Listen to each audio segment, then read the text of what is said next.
the name itself malakas talaga ang dating may recall. Kaya nung nakita ko yung company, nakita ko yung product line, and nakita ko yung compensation plan, talagang na-decide talaga ako na this is the right company for me. It was a bit timely nung nalaman namin yun kasi it was introduced to us by a business partner from Malaysia. We wanted to show him a company na gusto namin i-market. And ang nangyari nun, yung imbes na makuha namin siya, nag-iba yung ihip ng hangin. Kami yung nakuha sa Longreach. Pinuntahan talaga namin yung office sa China, in Suzhou. So doon namin nakita talaga lahat. As in, from the factory, from the office itself, we were so blown away sa laki ng company. Actually, marami kaming challenges na face when we started. Kasi you have to understand that sa networking, in this kind of industry, it's not easy when you enter a company na pioneering. It's a good chance or it's a good opportunity, but it's not easy. And we were aware of that. Yung pinapasok namin talagang maraming challenges. And honestly, we started off na sa garahe lang kami nagpe-present. Mainit, tapos sa garahe lang kami, you're presenting to 100 to 200 people. If you started with us, may possibility na hindi ka sumama. Kasi nga, nag-start lang kami para kami, ang dating na parang budol-budol lang. Pero we had that vision na everything starts from somewhere. Kaya nung nag-start kami sa garahe, alam namin na may pupuntahan kang maganda.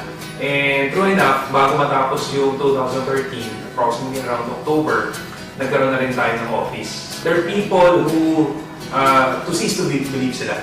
Sasama lang sa'yo pag may nakita ng office, pag may nakita ng may nangyayari sa company. And it was very fortunate kasi yung group namin, nung yung Fire.net, may attitude kami na we believe first and people will see. Actually, marami na bago sa akin si Longreach. Because of the problems we don't say problems, but we say concerns. So sa mga concerns na nadanasan namin, it made me a better person, it made me a better leader. Kasi parang nahasake. Kaya ngayon success, hindi siya nakukuha ng lahat ng tao. Kasi may pinagdadaanan talaga na failures, may pagdadaanan talaga challenges. Pag na-feel mo na nahihirapan ka na sa ginagawa mo, ibig sabihin mas malapit ka na sa success na darating sa'yo.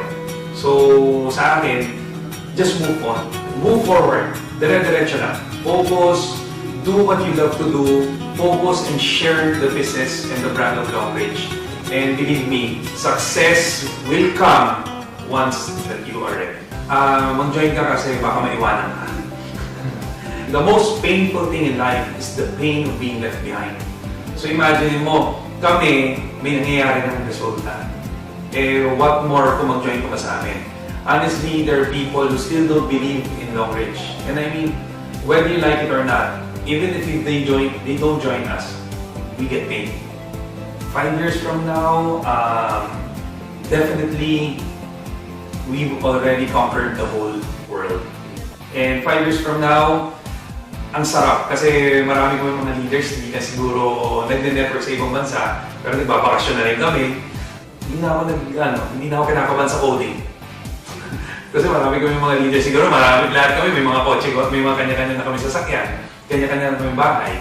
5 years from now, our brand is so well known na people are just looking for leaders or distributors who has this brand. Because definitely 5 years from now, they've used it, they loved it, and they want to be a part of it.